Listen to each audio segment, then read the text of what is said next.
ইটাহারে কাশ্মীরে পেহেলগাঁওতে সন্ত্রাসবাদী হামলার প্রতিবাদে মৌন মিছিল করা হলো মঙ্গলবার। এদিন সন্ধ্যায় জাতীয় কংগ্রেস দলের পক্ষ থেকে ইটাহারে হাটখোলায় দলীয় কার্যালয় থেকে নেতাকর্মীরা মোমবাতি জ্বালিয়ে মুখে কালো ব্যাজ নিয়ে মিছিল করেন।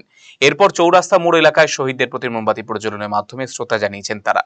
ছিলেন জেলা কংগ্রেসের কার্যকরী সভাপতি কামরুল হক, ব্লক কংগ্রেস নেতৃত্ব আব্দুল সাত্তার, এনবি উবায়দুর রহমান সহ অন্যান্য নেতৃবৃন্দ।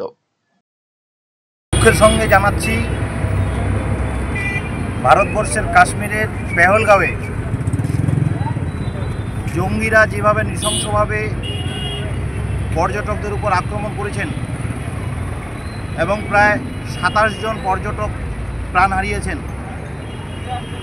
এবং আমাদের পশ্চিমবঙ্গের ওয়াকফ বিলের বিরুদ্ধে আন্দোলন করতে গিয়ে শামশেরগঞ্জে দুষ্কৃতীদের হাতে যে সাধারণ মানুষ আমাদের সহনাগরিক প্রাণ হারালেন, এদের ধিক্কার জানাবার ভাষা নেই।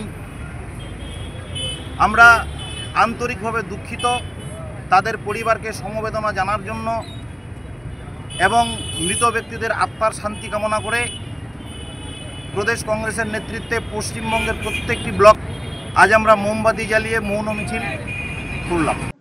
রায়গঞ্জবাসীদের জন্য সুখবর, যারা দীর্ঘদিন ধরে পেটের সমস্যায় ভুগছেন তাদের জন্য রায়গঞ্জ দিশারিতে আসছেন ব্যাঙ্গালোরের প্রখ্যাত গ্যাস্ট্রোএন্টারোলজিস্ট ডাক্তার ইরশাদ আলী, এইচএমডি, ডিএনবি। এখন থেকে প্রতি মাসে নির্দিষ্ট দিনে ডাক্তারবাবুকে দেখাতে আজই যোগাযোগ করুন দিশারি হেলথ কেয়ার, উকিলপাড়া, রায়গঞ্জ শাখায়।